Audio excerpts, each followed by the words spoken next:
Hello, welcome to Don't Pull the Chicken Switch 1.5 minute nugget. I'm your host, Kit Olowitz, checking in from rainy Atlanta, Georgia this morning. Went out for my run this morning under heavy rain, come back soaked, and I got to tell you, it's got to be one of my top 10 favorite things, running in warm rain. Today's 1.5 minute nugget is a topic called no process equals higher chicken switching probability. I would suggest that one of the reasons we struggle with execution is the lack of a process.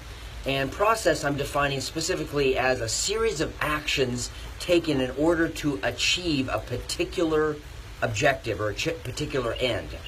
And process can be very handy in a variety of situations and for a variety of reasons, such as running a marathon, completing a process, being a wiser listener, making a sale, finishing a project on time, winning, you name it.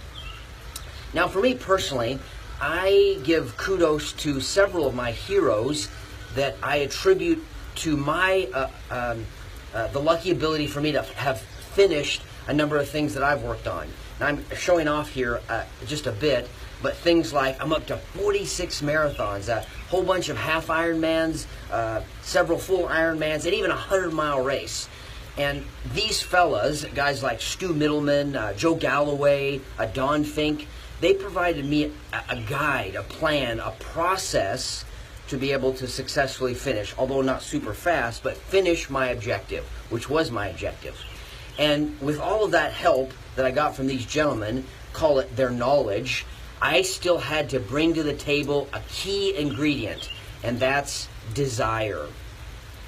And so here's a process for finishing more of what you start, a recipe, so to speak, for not pulling the chicken switch. And I brought it with me. It's a bit wet, but it's a 7-step process for less chicken switching. And you can see here the first one is knowledge.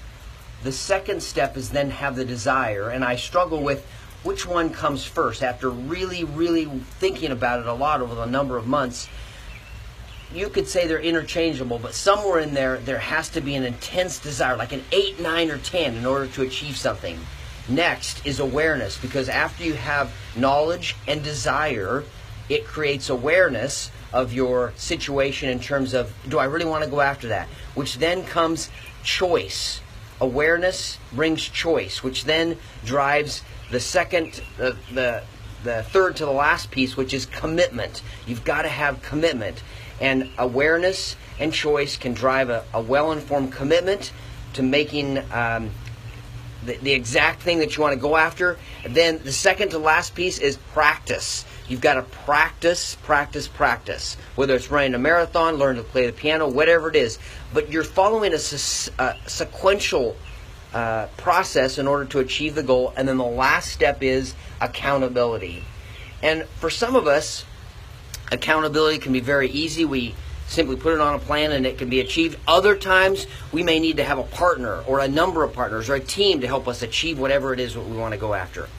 I would suggest that this is a sequential process to follow through on whatever you choose after the emotion of making that commitment is passed, and therefore your probability of pulling the chicken switch goes significantly down.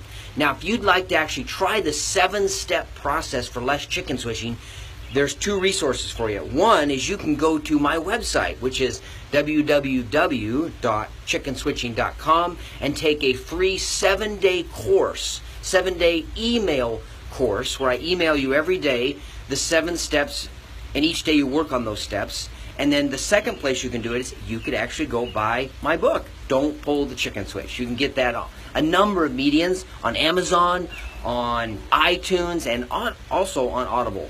So consider that. That's my challenge to you, is check out one of those resources. Try it, the 7 steps process within a process that you want to achieve, and see if you don't pull the chicken switch less.